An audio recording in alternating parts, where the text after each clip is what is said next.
Okay, so welcome everybody.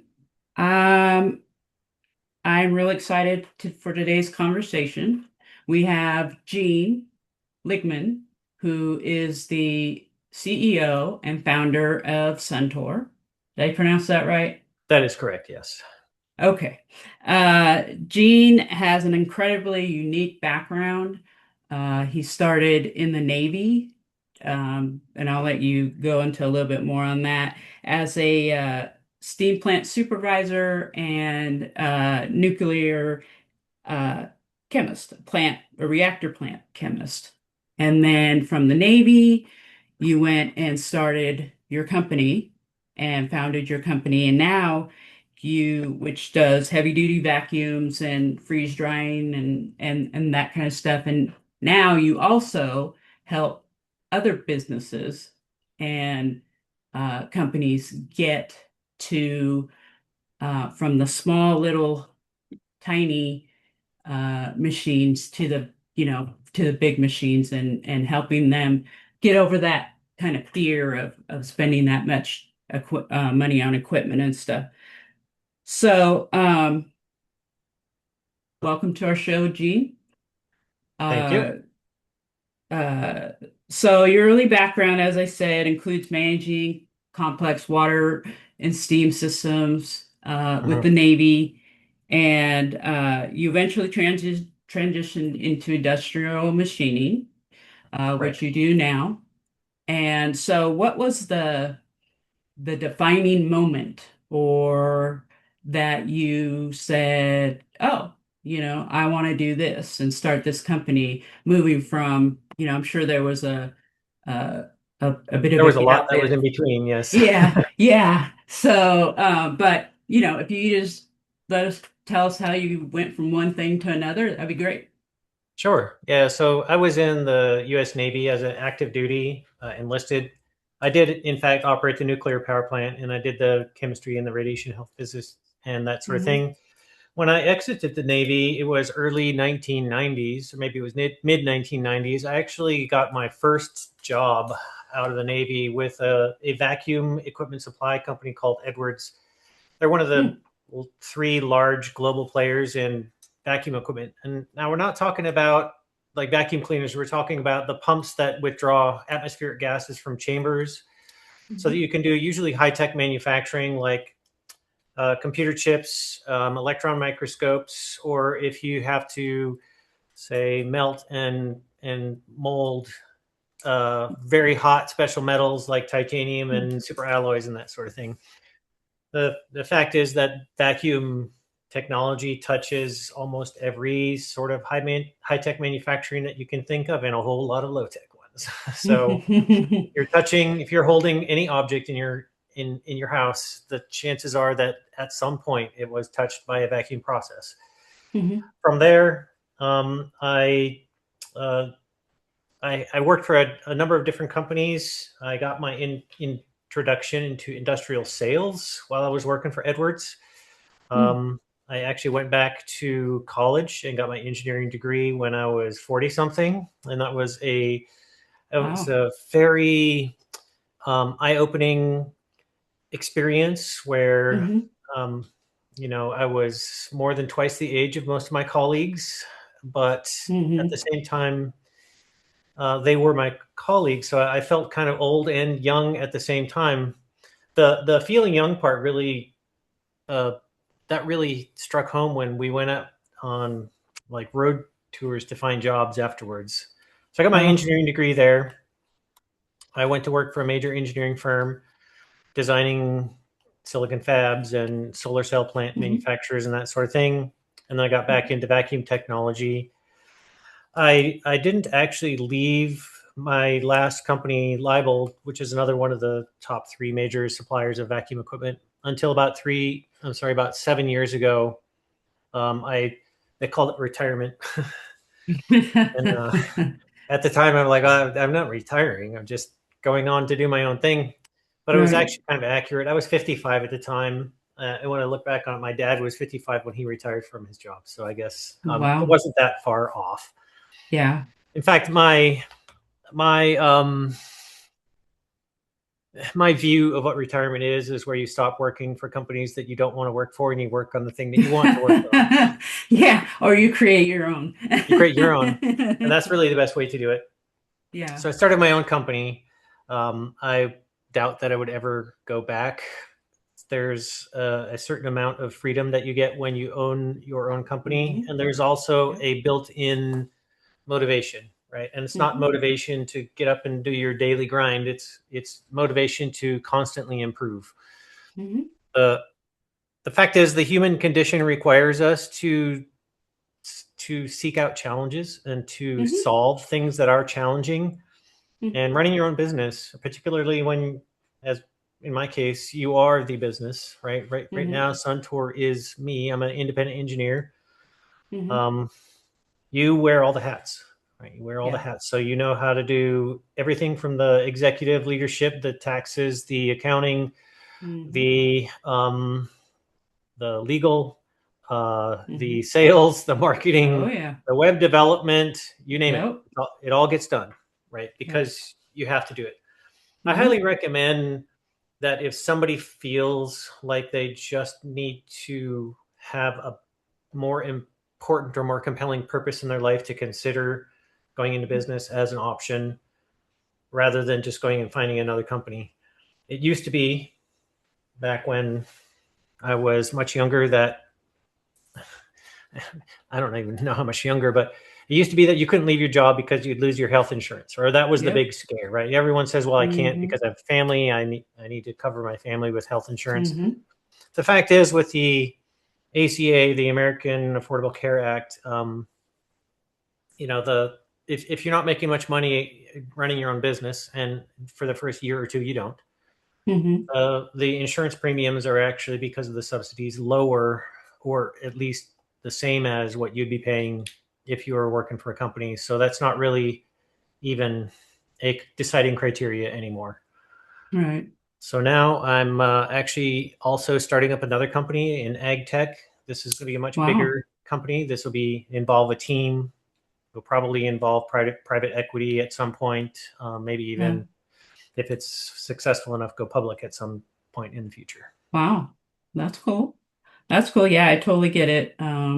I have, I own my own company, so I totally get it. And it's just me. So, you have to do everything and it You have to gets a do little everything. taxing sometimes, but, um, I wouldn't do it any other way. I worked for, um, a company for a long time and I just went to work because I had to Mhm. get that paycheck, Yeah. and was never really happy about, going to work. But now, every day that, I get on here or do a podcast or meet with people, um, it's better. I'm happy, I work hard to get, and it's nothing more, before when you're working for somebody, you can work as hard as you want, but you may not ever get the credit, right? The That's right. big upper ups, they take, credit for whatever you do. But in here, you get all the credit and you make or And all the break blame. yeah, yeah. Um, so can you tell me what you mean by the ugly duckling phase? Yeah, the ugly duckling phase is a phrase that was coined in my house many years ago. This is Hmm. where you are starting something new. This is, I don't care what it is. You decided you want to play clarinet, right? When you Hmm. first start playing the clarinet, you're not only not making noise, you can't even make the noise, right? Right. I Hmm. recently started learning how to play cello, and because I understand the ugly duckling phase, this is where, if you're an artist, right, or you're a wannabe artist, you Hmm. are drawing, you're drawing, and on the 50th time you rip the sheet off and you crumple it up and throw it in the trash can. And you say, I'm terrible at this. I don't even know why I started. Hmm. Clearly, I'm no artist. It's just a phase, right? It's Hmm. just a phase. It's literally the learning curve. Hmm. It's that point where you are the ugly duckling, and you will, at some point, if you keep at it and you develop the skill, it will turn into something beautiful. Hmm. So I often tell this to young people or people who are junior at a position to Mm-hmm. not worry about it, particularly young Mm-hmm. salesmen, because sales is a very tough profession to get into when you don't know what you're doing. Oh yeah.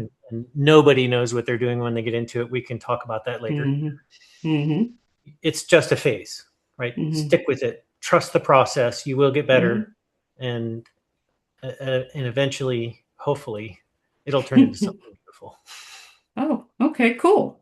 That's a very fitting phrase.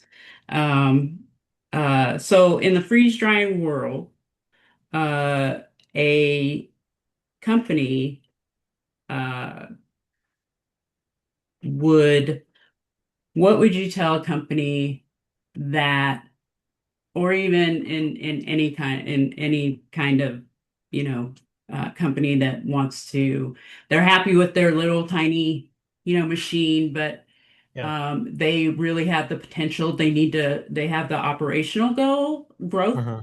Yeah. potential, but leadership is stuck in that mindset and that bottleneck of they want to, they're afraid to, and I know you talk about this. I've read that you talk about this about upscaling Yeah. and how the fear of scaling, Yeah. of doing that. And so, what do you usually tell companies that help them get over that and start to purchase that uh, bigger equipment? The first thing that you have to understand if you're stuck in this position where you have a limited capacity of production Hmm. and you have business that is obviously going to demand more production than you have, you're Hmm. you're going to need to at some point expand, because not expanding, which is stagnation, Hmm. will never end well, right? It Hmm. will always end up with customers you either have to pass up or ones that you don't deliver the product to, and Hmm. then they leave, right? They're going to go Hmm. find somebody who will actually deliver the product on time. Hmm.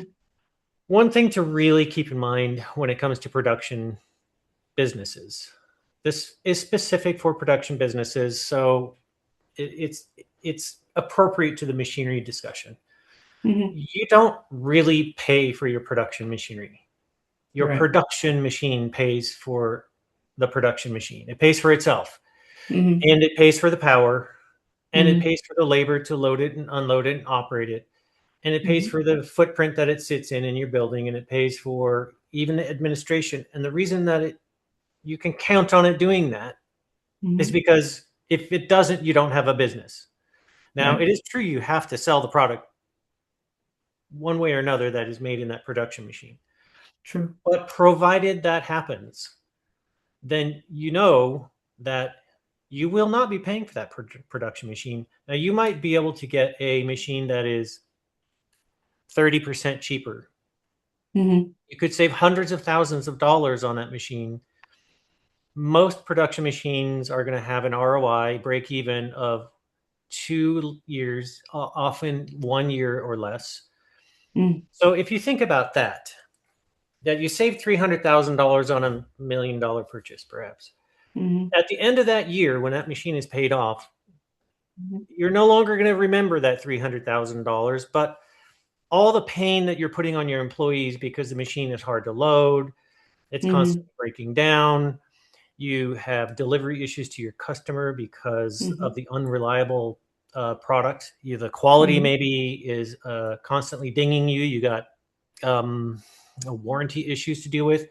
Right. You have to pay for that $300,000 that you saved again and again and again, usually in lost production, Hmm. because the $300,000 less cheaper machine doesn't actually produce as much product.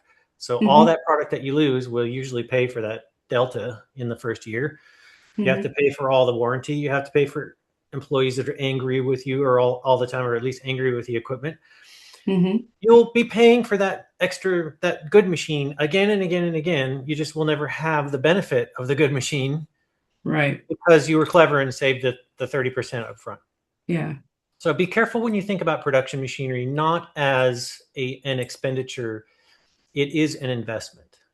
It's Hmm. an investment, and it should pay you very handsomely over time. So I often say that the best companies in the world have the best machines, and they don't have the best machines because they can afford them because they're successful. They are Right. successful because they bought the best machines and they didn't have to deal with all those little niggling issues that the not quite best machines came with. Yeah. In the freeze drying world, it's just the same. Freeze drying is a process where you dry product material. It could be meats, could be proteins, could be fruits, could be vegetables, could be live cultures, you name it. You're Hmm. drying it while it's frozen. This means Hmm. that the product looks like, if you dry an apple slice, the peel is Hmm. still red, the shape is still like a wedge. It's got the same volume. It's very crispy, crunchy. You get a very superior product out of it.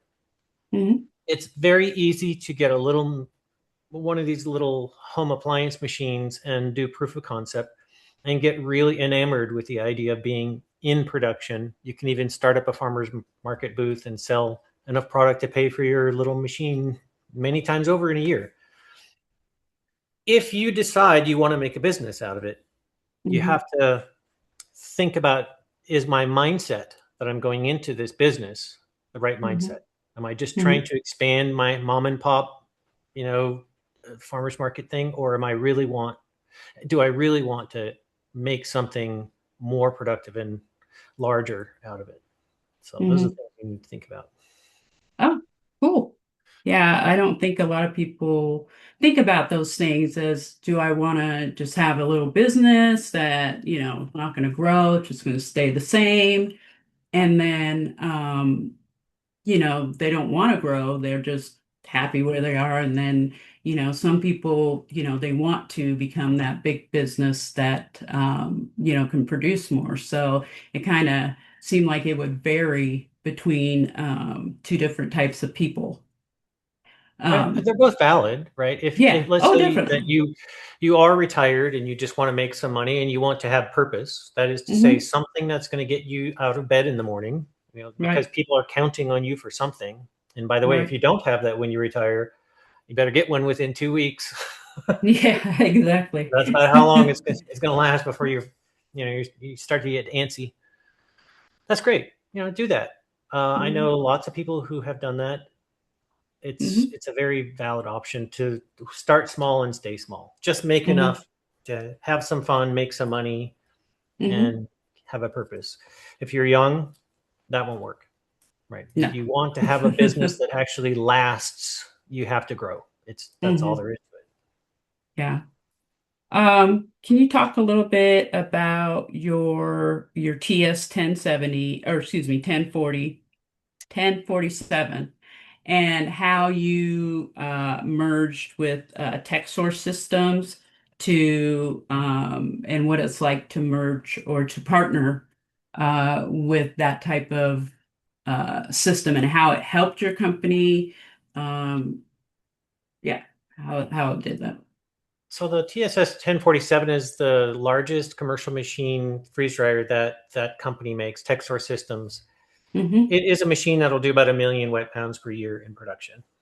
The the way that I met them, I had left my job. I was going to start my own company to make my own freeze dryers, and it turned out it was really hard, because even though I know how to design a freeze dryer, it's hard to find people that can manufacture it to the standards that are necessary for that kind of equipment. Hmm. So I decided, well, why am I doing that? Why don't I just find somebody who makes a good freeze dryer? So I went to a trade show that Hmm. is machinery, right? Food production machinery. And I met them at the trade show.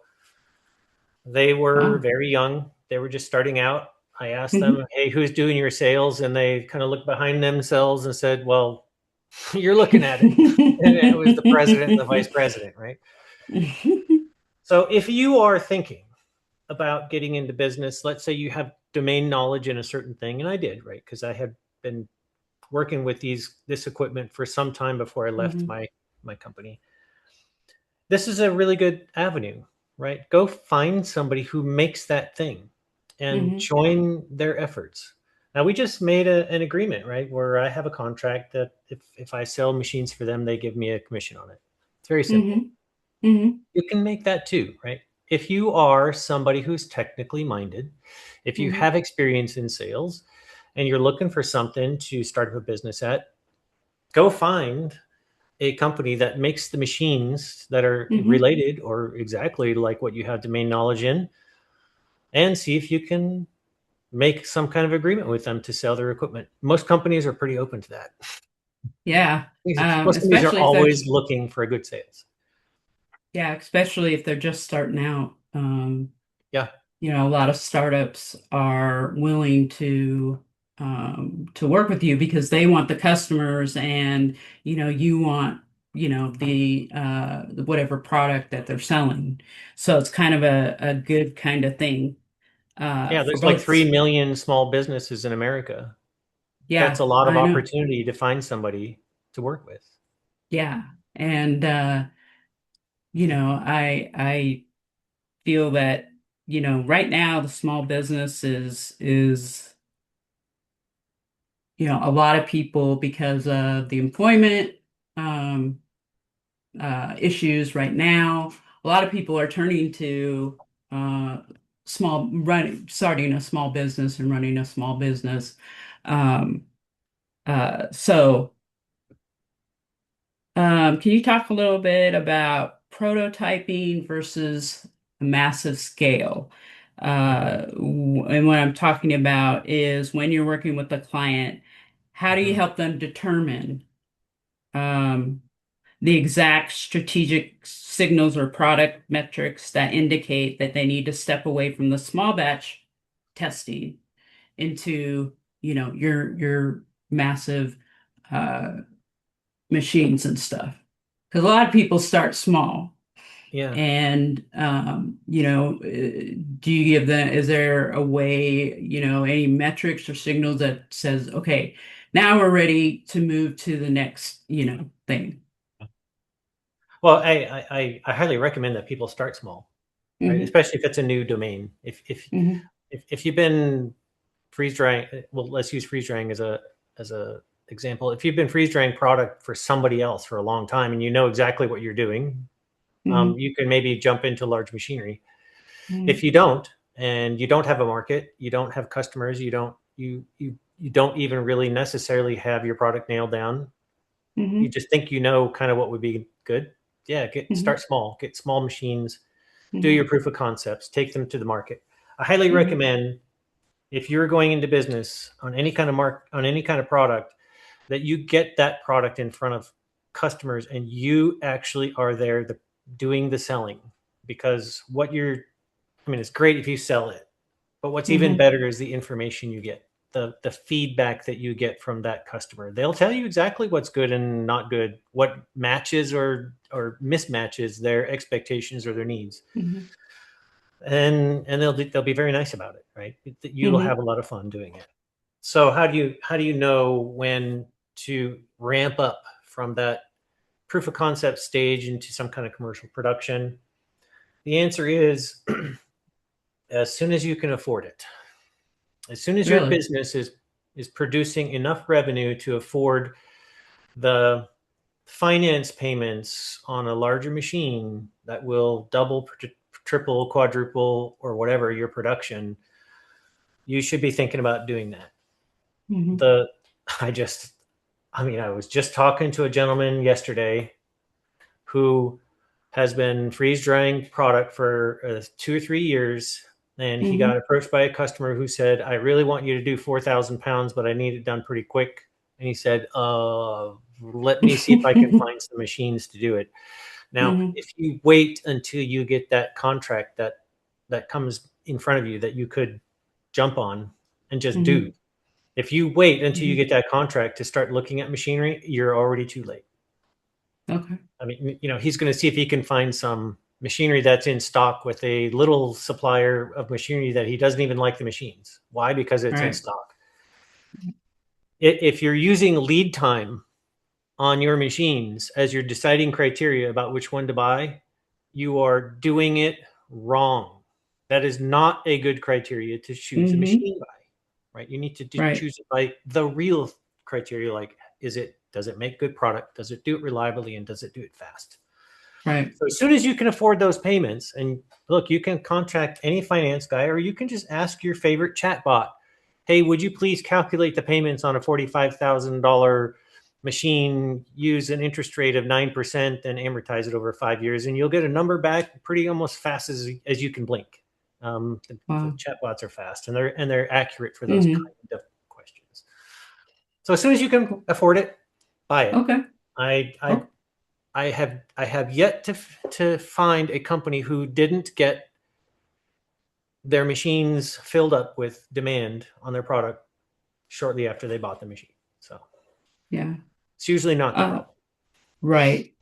Um, so I know that you've kind of moved, you're kind of approaching, I guess I'd say new territory. You're into aerial space insulation and some molecular uh, uh, distillation.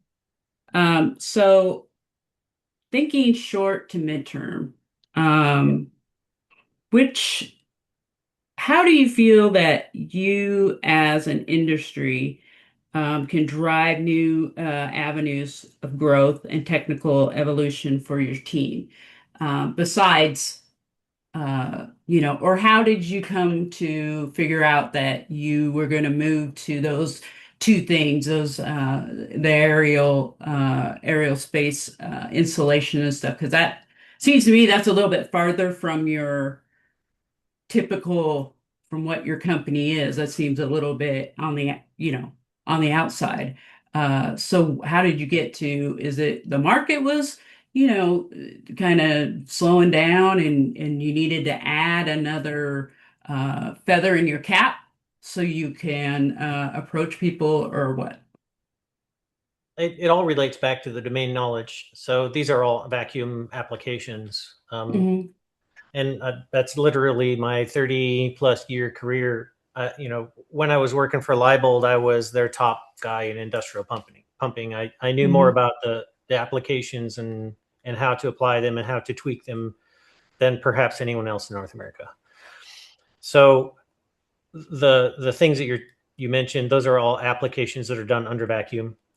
It Hmm. all becomes fairly easy. The I mean, the engineering is easy. Building the actual equipment is harder. The molecular distillation was actually a cannabis application. Oh, wow. I did the same thing as I did with the freeze dryers. I found somebody who was making good equipment. It only lasted for a little while though, because everyone said, well, as soon as cannabis gets legalized, our industry is going to explode. We're going to have so much business we Hmm. can't do anything with it. And I was kind of leery about that, Hmm.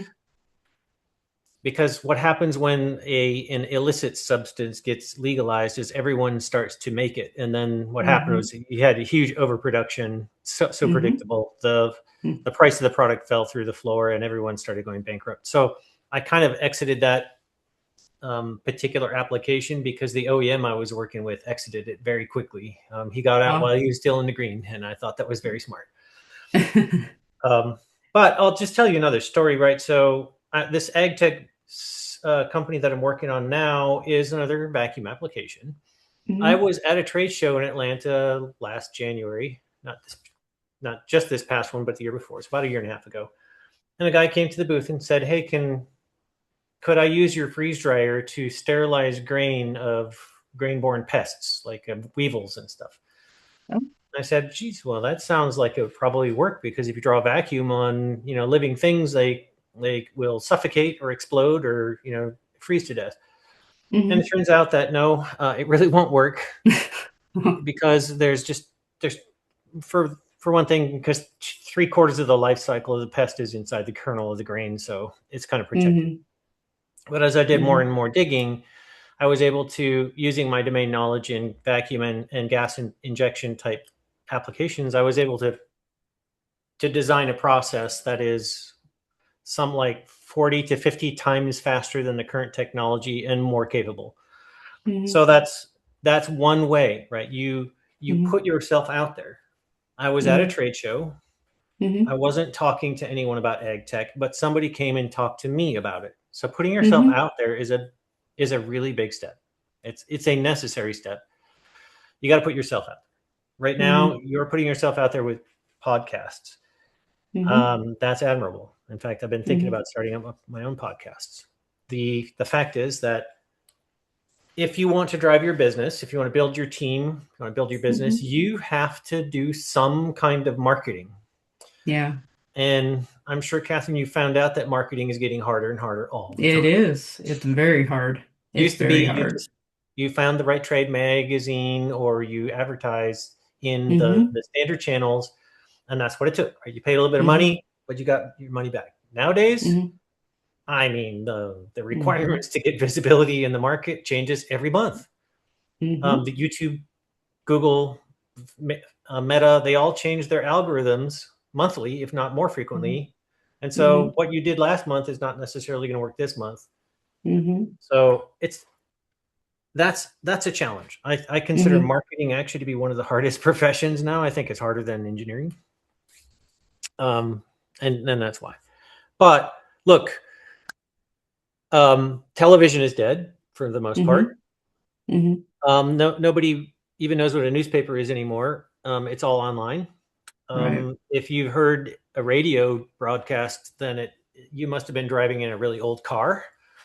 Yep. So what's left? It's only social media, right? It's only Mm-hmm. social media marketing. This is what Mm-hmm. podcasts and YouTube Mm-hmm. broadcasts. I have 3 YouTube channels. Oh, really?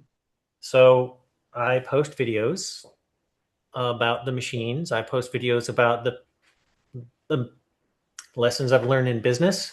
Mm-hmm. And when somebody goes to my YouTube channel and watches me talk about a machine or a process, or it teaches them things that they didn't know about their own industry, and they watch me for 35 minutes, Mm-hmm. how much would that cost if that was an advertisement on some television station 20 years ago? Would it cost me, $100 million or something like that? Well, the Mm-hmm. fact is, I produced it myself. Mm-hmm. Took the time, it took the effort, and there is a learning curve to making that kind of thing. But now it's Mm-hmm. evergreen. And people Yeah. keep watching my YouTube videos, and they literally are watching a 35-minute, you know, education session on whatever it is that they want to know. And that builds my credibility. And I've been helping people all over the world. Yeah. I've designed systems for people in Egypt. I've got people from South Africa, from South America, from Asia, Mm-hmm. all over the world. Australia, they're all, I've got people from all over the world that are contacting me on a regular basis for help. Mm-hmm. And Yeah. that's because that's the venue that I'm using for my visibility right now. And you have to figure out what your own is, Yep. but you got to do it. And it gets very, very expensive, especially if you're running Google ads or something like that. Yeah, It's expensive. Uh, so you also have to have a little bit of cash flow in the yeah, upfront. But yeah. my And I'm last, not really even sure how well Google Ads work. it They give doesn't. me metrics, but I'm not so sure. They pay per.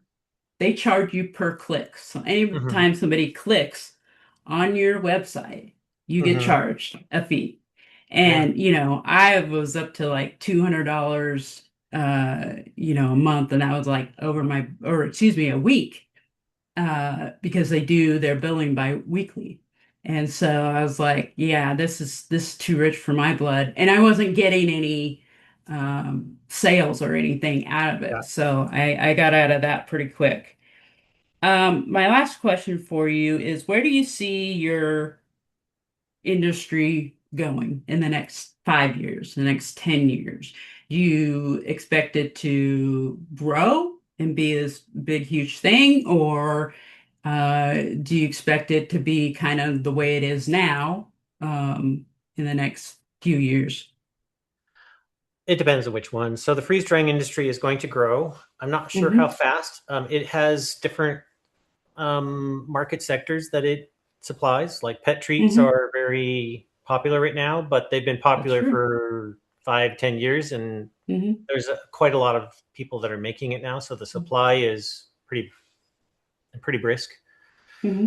But there's lots of different new products that are being developed in freeze dryers all the time. Um, so it's going to grow, but I think it's going to have to become more nichey and more variable. The Hmm. big huge applications like pet treats and freeze dried fruit for your breakfast cereal and stuff, that's already being done. So you're going to have to Hmm. find your own product. One piece of advice I give to people all the time is the better it tastes going into the freeze dryer, the better it tastes coming out. And that's for not just for you, for it's for your pets too, because the level of enthusiasm that your pet has when you present that treat the second time um, Hmm. will will define whether or not your customers come back and buy. For the Definitely. grain processing industry, it's a huge wide open market. The That technology hasn't been disrupted for 40 years. The technology that's being used is being phased out and banned in various countries around the world. The pests are becoming resistant. So the market there is virgin. Hmm. The growth potential is ginormous. Hmm. We're talking numbers with B's behind it instead of M's. Hmm. So that one will probably become my primary business that I work on in the future. But Hmm. I'm still at the seed stage. I'm Right. actually starting a YouTube channel that called Founder Principle, which is all about the things that you learn, the lessons that you learn in business. And it's also going to be Hmm. following my journey through starting up this company, going for government grants, Oh, wow. pursuing venture capital, doing pitch competitions, whatever it is that comes Hmm. up. I think it's Hmm. stuff that people will find interesting. I'm Hmm. not promoting the channel yet because Hmm. I've only got 3 videos on it, and it's not really enough Hmm. to keep people's interest at this point. But at some point, I'll start promoting it. Cool. Well, I thank you for your time. We kind of ran over, but it was incredibly valuable to me, and I'm sure it'll be valuable to other people. So I thank you for being so open and everything you gave us today. So thank you. You're welcome.